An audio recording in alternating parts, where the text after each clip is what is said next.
All right, we're in a series called Frequency, Tune In, Hear God. And I want you to turn to two passages of Scripture, all right? Turn to Exodus chapter 19, or another way to say that is open your Bible to Exodus 19, and then put a marker at 2 Chronicles chapter 20, all right? 2 Chronicles chapter 20. So we'll begin in Exodus 19, and then we will flip over to 2 Chronicles chapter 20. We talk about, as you're finding those passages, in theology you talk about some terms that are fairly familiar to theologians, and that is the general and the specific will of God. The general will of God and the specific will of God. I want to relate those two terms to the voice of God. The general voice of God and the specific voice of God. The reason I want to do that is because we all want to hear the specific voice of God. When we have a job change, or buying a new home, or an important decision as far as marriage or family or something like that, we need a specific word from God, and we want to hear a specific word from God. And by the way, I believe God wants to speak specific words to us. But my concern is that we're trying to hear specific words from God at different times in our lives without the habit of hearing the general words from God every day. And I think that if we just every 4 or 5 or 6 months or every few years have a big decision and we want God to speak into that part of our lives, yet we're not accustomed with how He speaks, and we're not in a habit of meeting with Him and hearing from Him on a regular basis, I think it's much more difficult to hear those specific words from God when we don't even know how to hear the general words from God. So that's what I want to talk to you about, and it's going to be very, very practical, all right? The title of the message is Value His Voice. Value His voice. Because I believe if we value something, then we will allot time for that. And if I said to you, do you value God's voice? Do you value hearing from God? We would all say yes. But then if I said to you, how much time in your daily schedule have you allotted to hearing God's voice? Many of us would be embarrassed by that question, because we just get so busy, we seem to hope that we have time to do this. So it's going to be very, very practical. This is going to be very practical. We've talked about the why of hearing God. We're going to start talking about the how to hear God, all right? So I have 4 points today. I branched out, and normally have 3, but I'm going to just go for it and see if I can do 4. 4 points. Here's number 1. Set an appointment. Set an appointment. Now, I told you they're very practical. Set an appointment. If you want to hear God, set an appointment with God. All right, Exodus 19, look at verse 10. Exodus chapter 19, verse 10. Then the Lord said to Moses, go to the people and consecrate them today and tomorrow, and let them wash their clothes, and let them be ready for the 3rd day. For on the 3rd day, the Lord will come down upon Mount Sinai in the sight of all the people. And notice what he's doing. It's very simple. He's setting an appointment to meet with them.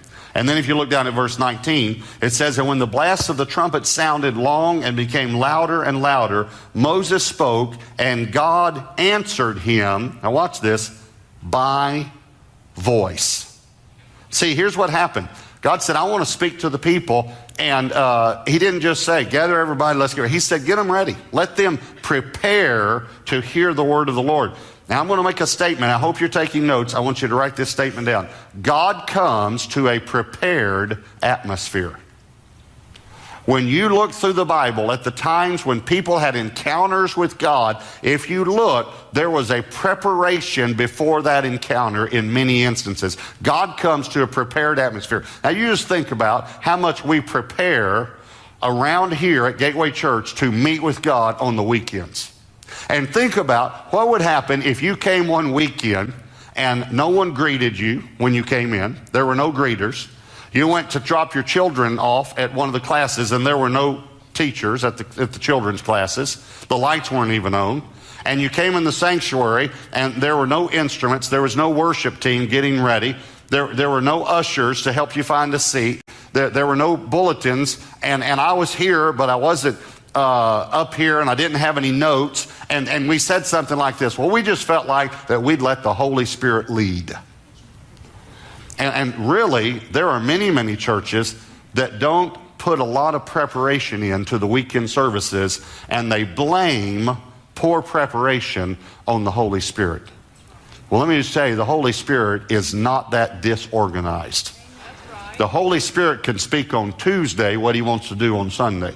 And yet we can allow for the Holy Spirit to move any way that he wants on the weekend when he gets here. But there has to be some preparation. So if you want to hear God, I'm simply saying to you, prepare.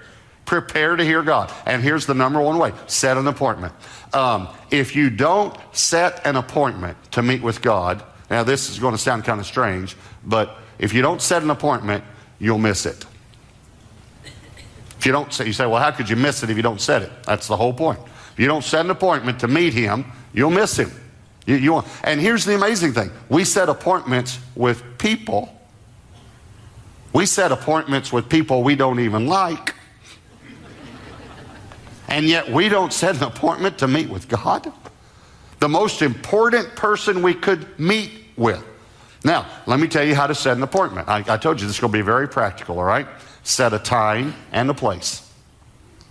Set a time. It's the same way that you set appointments on your iPhone or your BlackBerry or in your calendar, however you do it. You set a time to meet the person and you set a place to meet the person. All right, here's what I want you to do. This week, I want you to set a time and a place. Now, some of you might be wondering, okay, Pastor Robert, I've heard that the best time to meet God is 5 a.m. Well, that's the best time for some people. But not everyone is at his best. And I know some of you. At 5 a.m. Here's how you pick a time. Pick the time when you are at your best. If you're at your best in the morning, you're a morning person, set the morning time, all right? Some people I know will meet with God on their lunch hour. They'll take their lunch and they'll just get away to a park bench or somewhere. They'll eat lunch, but then they've got another few minutes and they'll take their Bible with them and they'll just have some time with the Lord. If you're a parent and you have small children, your best time might be after you get them all in bed after the third spanking. That might be the best time for you. And you say, okay, now I need to meet with God. So this week, this is your assignment. Set a time and a place. Find a place. For you, you might need to get out of the house, or you might have a room in the house where you could do it. I know people that meet with God at Starbucks. They just put their earphones in, have their worship music going, have their Bible, and Pastor Tom Lane, our executive senior pastor. Does anyone know where he meets with God? To see how many people know this, McDonald's. You may not know this. Pastor Tom Lane has been customer of the month at McDonald's. I'm so proud. But Pastor Tom has journals, stacks of journals when you go in his office from 30 years of meeting with God. And he just goes to McDonald's. That's where he meets with God. And he just spends time. So set a time and a place wherever what's comfortable for you. But if you don't set an appointment, if you don't set a time and a place, that's how you set an appointment with someone else. If you don't set an appointment, listen, you're missing. It's misappointments. Or, let me say it another way, disappointments. Many, many Christians live disappointed lives because they miss appointments with God. And God wants to talk to you. So that's number one. Here's number two. Be still and worship. Be still and worship. By the way, the being still is very, very hard for us. Be still and worship. Let me read you a few scriptures. Psalm 46, verse 10. Be still and know that I am God. This is, by the way, our verse for the month. Maybe you saw that on the announcements a few moments ago. Be still and know that I am God. Exodus 14, verse 13. And Moses said to the people, do not be afraid. Stand still. Stand still and see the salvation of the Lord. Now, go to 2 Chronicles chapter 20. If you have a marker there, 2 Chronicles chapter 20. There are 3 armies that have surrounded Judah and Jerusalem right now. 3 armies have surrounded Judah. They've come against them. 2 Chronicles chapter 20, verse 17. How would you like to hear this word from God? You will not need to fight in this battle. You will not need to fight in this battle. Position yourselves, stand still, and see the salvation of the Lord. And then look down at verse 21.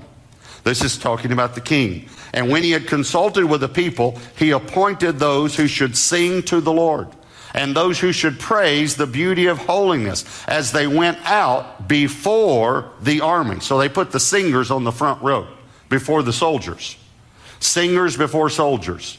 And were saying, praise the Lord, for his mercy endures forever. Now when they began to sing and to praise, watch this, the Lord set ambushes against the people of Ammon, Moab, and Mount Seir. There are the 3 armies who had come against Judah, and they were defeated. For the people, now watch this, for the people of Ammon and Moab stood up against the inhabitants of Mount Seir to utterly kill and destroy them. And when they had made an end of the inhabitants of Seir, they helped to destroy one another. I like that word, helped. They killed each other. They fought among themselves. So when Judah came to a place overlooking the wilderness, they looked toward the multitude, and there were the dead bodies fallen on the earth. No one had escaped. That's a pretty good way to win a war, isn't it? Just tell your musicians, hey, you guys go out first. Y'all just sing and worship God, and God will take care of the rest. Now, listen to me. Every one of us fight battles. Maybe you're fighting a battle in your health, or your marriage, or your family, your finance, your job, your finances right now. Okay. Stand still and worship. Stand still. Just get still before God. Yeah, a verse a while ago, Psalm 46:10 says, be still and know that I am the Lord. Now listen, is it possible that sometimes we don't know that he's God in this situation because we don't get still? Before you can know, you have to be still. Just start worshiping. All right, so now this is the way I do it personally. Debbie likes to use her iPhone with worship songs. I personally like to ask the Lord for a song. Every morning, I like to say, Lord, what song do you want me to sing to you today? And then the Lord will bring a worship song to my mind, and I will sing that song. Now, for me, I sing it I have my eyes closed, and I sing it on the inside. And that's just because if I sing out loud, people cry, animals howl. It's not a pretty sight, all right? So I just sing inside, but I let myself just worship the Lord. It's amazing how I might sing a song we just sang that weekend, or I might sing a song from 30 years ago. It's amazing. And that song just allows me to enter the presence of the Lord. So I just begin to worship God. Again, if you're at McDonald's or Starbucks or somewhere, you can use the little earphones, have your little instrument there, iPod, whatever it is, and just close your eyes and just worship. Now, if you're in Starbucks and you're listening through earphones, it's better not to sing out loud because no one else can hear the... So anyway, just listen and sing to the Lord. Okay, let me read you one more scripture. Acts 13:2 says, while they were worshiping the Lord and fasting, the Holy Spirit said. Now I just want you to notice, while they were worshiping, the Holy Spirit spoke. So be still and worship. Here's number 3, pray and read. Pray and read. Now, I'm telling you, this is a structure, and please listen to me. I know that some people are more structured than others, and I've seen structures for times to be able to hear the Lord, and some are a little too rigid for me, and some are a little too loose for me. So I'm giving you a structure, though, that will work for everyone, although you may adjust it a little bit. Okay? Pray and read. Just take some time to pray to the Lord and to read His Word. Let me read you a few verses. Mark 1:35. Now in the morning, now that's a time, having risen a long while before daylight, He, this is speaking of Jesus, went out and departed to a solitary place. There's a place, and there He prayed. So Jesus set an appointment to meet with His Father. And He set a time, and He set a place, and He went out and He prayed. Psalm 119, verse 147, David said, I rise before the dawning of the morning and cry for help. That would be prayer. I hope in your word. That's the word. So prayer and the word of God. Now, let me tell you what to pray about. All right, it's very, very simple. So you're going to tell me what to pray about? Oh yeah, listen, it's very easy. Pray about whatever's on your heart that day. You don't have to pray about the president that day unless the president's on your heart. You don't have to pray about Gateway Church that day unless Gateway Church is on your heart. Pray about whatever's on your heart. That day, you may have just gotten a phone call from one of your children about something, and that's what's on your heart. That day, you may have just heard something about your job, and that's what's on your heart. Just pray about whatever's on your heart, and just tell God about whatever's on your heart, and then read the Bible somewhere. All right? Now, I've told you the number one question I get asked as a pastor is, Pastor, how do you hear God? And we're talking about that during the series. The number one question I get asked about the Bible and about reading the Bible is where? Where should I read in the Bible? Okay, I'm going to tell you where. Here's my question. Pastor, where should I read in the Bible? You ready? On the inside. That's the best place I've found to read the Bible, all right? Anywhere on the inside is good. You could read a proverb a day. There are 31 proverbs. You read proverbs every month. Many, many people read. If it's October 3rd, they'll read Proverbs 3. And I think it's good to read maybe one chapter in the Old Testament and maybe one chapter in the New Testament. Or you can read through the Bible in a year. There are reading plans to be able to do this. Now, I know that you might come to a place where it says so-and-so begat so-and-so, and so-and-so begat so-and-so, and pretty soon, by the way, you will probably begat tired. But I want to say something to you as your pastor. So I'm saying this in the official role that I have as your pastor. When you come to the begats, I give you permission to skip ahead. Okay? You have permission from a man of God, you can skip ahead, okay? Just read somewhere in the Bible. Read the Gospels, read the book of Acts, read the prophets. Just read somewhere in the Bible. I promise you, God will speak to you. Now, here's number 4. Listen and write. This is very important. Listen and write. Listening seems to be the hardest thing for us to do. But if we learn to do it, we'll hear God's voice. Now let me tell you a few things about writing, by the way, listening and writing. Let me read you a few scriptures. I'm going to read the first one out of the Message. And by the way, when I say read somewhere in the Bible, it would be good to get a New Living Translation or the Message or an NIV or something that is a dynamic translation rather than an exact translation, because it's easier to read. And this is just reading. This isn't studying. This is reading. So get a version that's easy to read. So this is Psalm 45:1 from the Message. My heart burst its banks. He's talking about his time meeting with God. Spilling beauty and goodness. I pour it out in a poem to the King, shaping the river into words. Here's what he's saying. When I meet with God, my heart just seems to overflow, and the best thing I can do is just write it in a poem. I just write like a poem to the Lord, to the King. That's what I do. I just write what I'm hearing. And we have, by the way, 150 of those poems that David wrote right here. 1 Chronicles 28, verse 19. This is David talking about the building of the temple. All this, now he's referring to all the details of the temple. All this, said David, the Lord made me understand in writing by his hand upon me all the works of these plans. Here's what he's saying. When I would meet with God, God would just speak to me about things about the temple, and I would just write things, and as I would write them, I would understand what God was saying. Habakkuk 2:2 says, then the Lord answered me and said, write the vision, and make it plain on tablets, that he may run who reads it. The best way I know. Now listen, this is very important for me to say this to you. The best way I know to learn to hear the voice of God is to write when you're meeting with God. Write it. Now let me tell you how to do that, all right? Write your prayers. Instead of praying your prayers, write your prayers. Lord, I'm concerned about my daughter.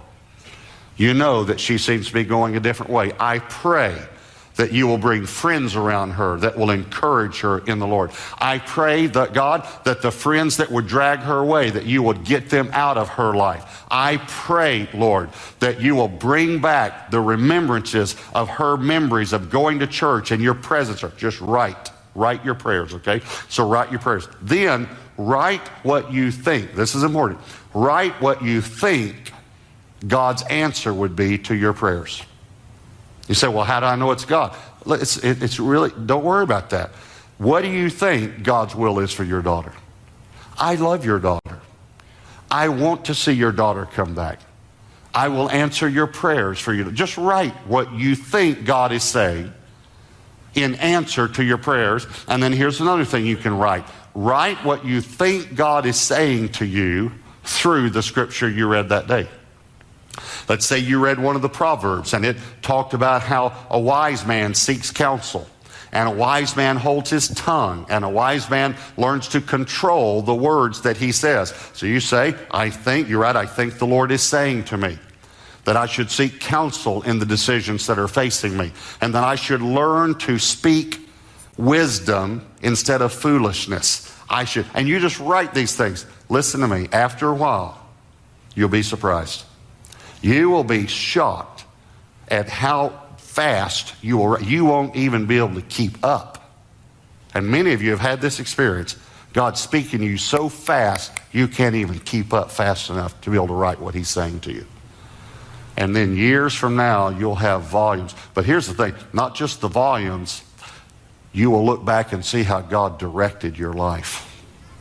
How God helped you make the right decision when you needed to make that decision, and you'll look back and say, thank you, Lord, that I showed up for our appointment. Thank you. Now, let me read you one more verse.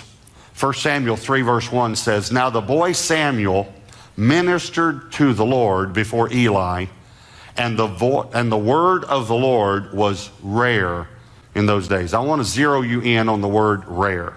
The word of the Lord was rare. Now, this word rare in the Hebrew has the connotation of limited supply. Like we would say something is rare, it's limited. But that's a secondary meaning. The primary meaning of this word is valuable and precious. The word of the Lord was valuable. It was valuable and it was precious. And another way to really say it was valued. The word of the Lord was valued. People valued hearing the word of the Lord.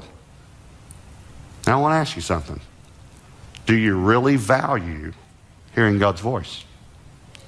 I mentioned to you the book a few weeks ago, Whispers by Bill Hybels. I finished the book now. I had just started it and had read about a fourth to a half probably when I recommended it. But I recommended it, even though I had not finished the book, on the basis of Bill, because I know Bill, I know his life, and I know he's a man of integrity, I know he loves God, and he's going to be with us, by the way, at our first conference this year for one of the evening sessions. I knew if Bill wrote this, it was going to be powerful and wonderful. And so there is also, by the way, I want every member of the church to get one. Now, let me say something. I'm sorry about this, but we sold out again this weekend. We had hundreds of books at all the campuses, and the greedy people that were here before you. So we'll get more, okay? But if you want to go online, if you just can't wait, go to Amazon.com or wherever, and Willow Creek or wherever, and get them. It is an amazing book. It's the best book I've ever read on hearing God. Let me just say that. There's a whole chapter in here about how to hear God for parents hearing God. Let me just say this. Any of you have kids?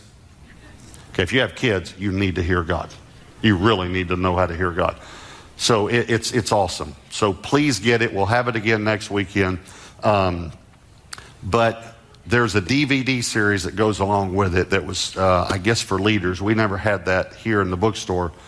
But I got that DVD series, and Bill tells a story about a man working a job in advertising that talked to him about having the time to be able to do this. And I thought, you have to hear this. You have to hear what happened when this man set aside time to hear God. And Bill calls the voice of God whispers. Those little, all of us have heard the whispers. And so I want you to hear this story about what happened in this man's life who set aside time to hear the whispers of God. Over the years, I've tried to coach people how they can get into a position where they can maybe hear more promptings from God. And this gets a little on the practical side of things, but sometimes that's what you have to do. I remember coaching our whole congregation on these basics one day, and afterwards there was a young advertising executive who approached me after the service, and he said, "What kind of world do you live in that you could actually spend time every day, like meeting with God and listening for whispers?" He said, "I don't live in that kind of world. I commute to downtown Chicago, leave the house at 5:30 in the morning, get back at 6:30 at night. I just can't make room for that kind of thing in my life." And I said to him, "Well, I make room for anything in my life that I think has value. And I think listening to God and hearing his promptings and whispers has a value.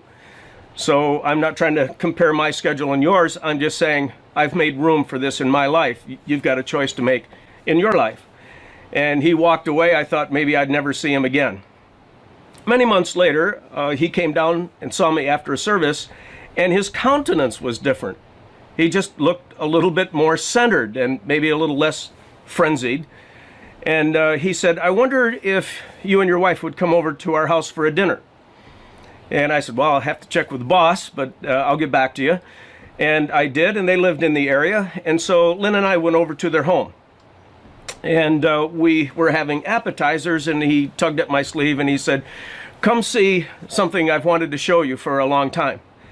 And I didn't know what he was going to show me, but he took me to a room that overlooked his back deck, and there was a rocking chair, a really quality rocking chair. He said, "That day you told me that maybe I should, make time to quiet myself before God and read his word and listen to his whispers." He said, I went out and I bought a quality rocking chair. I love rocking chairs. And I decided I would make time in the morning to sit in that rocking chair and overlook my back deck, have a cup of coffee, and just read God's word and see what would happen. And he said, "I've been doing this virtually every morning since you gave me that challenge." Several months later, I was quite surprised. I ran into this man after a church service, and he said, "Could I have a private conversation with you? I'm thinking about leaving the advertising business." And I knew he had been very successful in that vocation. And I said, "Well, tell me about this." And he said, "Well, I sit in that chair every day. And as I've been searching God's word and listening for promptings, I just decided there's something of greater value that I'd like to do with the best hours of my day." And he said, "I'm good at advertising, but God's been prompting me a little bit. Maybe I could help you build Willow." And I said, "Well, no one's getting any salaries around here, and it's very hard work, and we don't know if the church is ever going to really make it. So I can't promise you anything really." And he said, "I've done quite well in advertising. My savings can hold me over for a time." I said, "Well, you go back to that rocking chair and you make sure this is of God, because I don't really want to take responsibility for your life and family." And several weeks later, he came back and he said, "I resigned from my position downtown." He said, "I'm ready to come to work tomorrow morning." And I said, really? And he did. And he started working as an unpaid employee at Willow and was a fantastic staff member. And the church was able to get a little bit stronger, and we were able to pay him a salary, again, as the church began to compile a little more resource. And then it was several years after that, he came into my office and he said, I need to have a conversation with you. I think God's prompting me to leave Willow and help a friend of mine start a church in Colorado. I said, where did this all come from? He said, well, you know, that chair, you know, I still sit in it every morning. And my friend really has a heart to start this church in Colorado, and he needs help. And he said, God's been prompting me. I think I'll go back into the advertising vocation out west, and maybe I can earn money to support the start of that new church. And I said, really? You really think God's telling you to do this? Maybe you should go back to that chair for a little while and get confirmation of this kind of thing. And so he did. And several weeks later, he came back and he said, God confirmed this is what I'm supposed to do. So in just a few months, he packed his family up and he moved to Colorado, where he got a job in advertising and gave most of the money from his salary to the launch of that new church.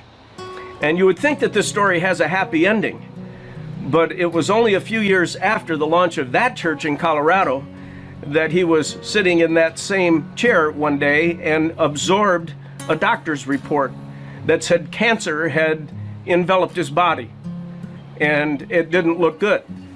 And he brought that doctor's report right to that chair and prayed over it and asked God to do a miracle. And a miracle in his case wasn't going to happen, but he asked God to give him peace that passes human understanding. And God did answer that prayer. And he faced a very difficult and painful death from the strength that he gained every day in that chair. And there came a day when they had to move him out of that chair and put him in a hospital bed. It was a very tough day. And he wasn't in that hospital bed very long, and he died. The family asked if I would fly to Colorado and give the eulogy at his funeral. I did. It was a very tough thing to do. He's a fantastic guy. After the funeral was over, I talked to his wife, and I said, what are you going to do with that chair? And she said, well, we're going to keep that chair in the family. You know, God changed Tom's life in that chair. God whispered to Tom in that chair. And she was saying, we'd like to pass that chair from one generation to the next to the next. But never underestimate what God can do in a chair or in the front seat of a pickup truck. Some of the carpenters who attend our church just meet with God and listen for whispers, front seat of a pickup. Some people do it on a commuter train going downtown, and other people will do it in a coffee shop. It doesn't matter where so much, just that you devote the time to quiet yourself, to listen to God, and to be open to what He might say to you.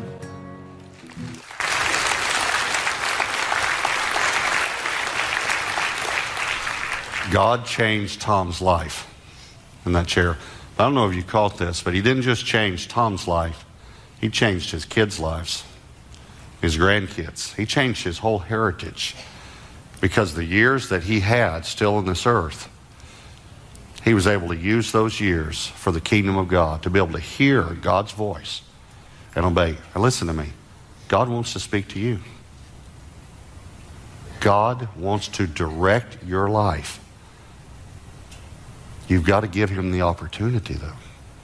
Please, give Him the opportunity. This week, set an appointment, pray about it, set a time and a place, quiet yourself and worship, pray and read God's Word, and then listen and write what the Holy Spirit is speaking to you. I want you to bow your heads and close your eyes. Every week I end the message with, what's the Holy Spirit saying to you? But I really believe that we know what the Holy Spirit is saying to us through this series. And that He is saying virtually the same thing to all of us. How much do you value my voice? if you really value hearing me, will you give me some time?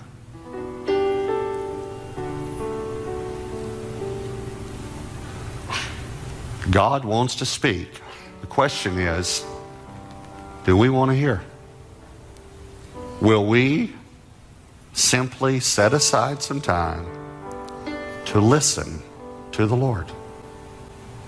And I'm asking every person here, every person, to make this commitment. And please don't feel bad if you've made a commitment like this somewhere in the past and you've gotten away from it, or you haven't kept up with it. And there will be days that you might not be able to do it.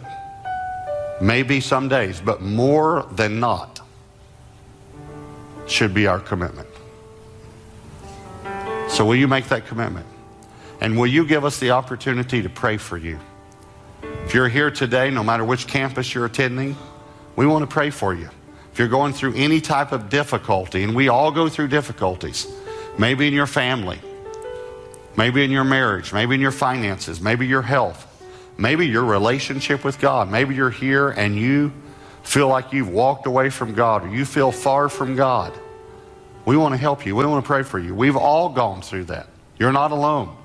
You're not a big bad sinner because you don't feel close to God. We've all had moments like that. And the Bible says that if we'll pray with one another, support one another, then the Lord comes through. So I want to encourage you. Again, no matter which campus you're attending, in just a moment, we'll have leaders here at the front at every campus. And we'll stand. And when we stand up, it just makes it easier for you to be able to slip out of the aisle and to slip out of your seat, to come to the aisle and just come to the front to one of the leaders. Don't be embarrassed, all right? You don't have to be a member of Gateway Church to come for prayer. You don't have to be a member. This is for anyone. And many of us have come to the front for prayer before because we need prayer for something.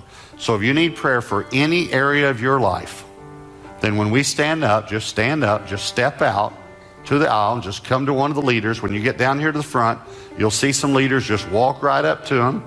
Just walk right up to them and just tell them what you need prayer for, okay? Holy Spirit, I pray that you'll draw every person at every campus that has any prayer need. In Jesus' name, amen.